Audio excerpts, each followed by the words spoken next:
Sir, ఒక police అంటే CM అనే కామన్ మ్యాన్ నుంచి సీఎం అనే చీఫ్ మినిస్టర్ వరకు అందరికీ కావాలి. నామినేషన్ కావాలి, ఎలక్షన్ కావాలి, ఓటింగ్ కావాలి, ప్రమాణ స్వీకారానికి కావాలి. మంత్రి అయితే వెనుక కావాలి, ముందు కావాలి. నగల షాప్ కి భద్రత ఇవ్వడానికి కావాలి, నగలు వేసుకున్న మహిళా భద్రతకు కావాలి. విగ్రహ ఆవిష్కరణకు కావాలి, కాపలాకి కావాలి. మామూలుగా తిరగడానికి కావాలి, యాక్సిడెంట్ అయినా కావాలి. పార్క్ కాపలాకి కావాలి, పార్కింగ్ కాపలాకి కావాలి. ధరలు పెరిగితే కావాలి, వ్యతిరేకంగా స్ట్రైక్ అయినా కావాలి. మీటింగ్ కి కావాలి, ఫిల్మ్ షూటింగ్ కి కావాలి. గుడి, మసీదు, చర్చికి కావాలి. సమస్య అంటూ వస్తే మాత్రం పోలీస్ కావాలి. కానీ పోలీస్ కి సమస్య వస్తే ఎవరికీ అక్కర్లేదు. సరిహద్దుల్లో సైనికుడు లేడంటే పక్కనున్న శత్రువు దాడి చేస్తాడు. ఇక్కడ పోలీసులు లేరంటే పక్కన ఉన్న వాళ్లే శత్రువులై దాడి చేస్తారు.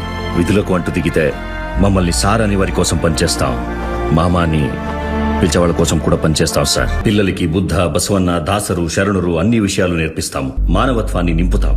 కానీ అదే పిల్లలు వాళ్ల విషయాలన్నీ అర్థం చేసుకుని కులం, మతం, ధర్మాల్ని దాటి తాము నచ్చిన వాళ్ళని ప్రేమించి పెళ్లి చేసుకుంటే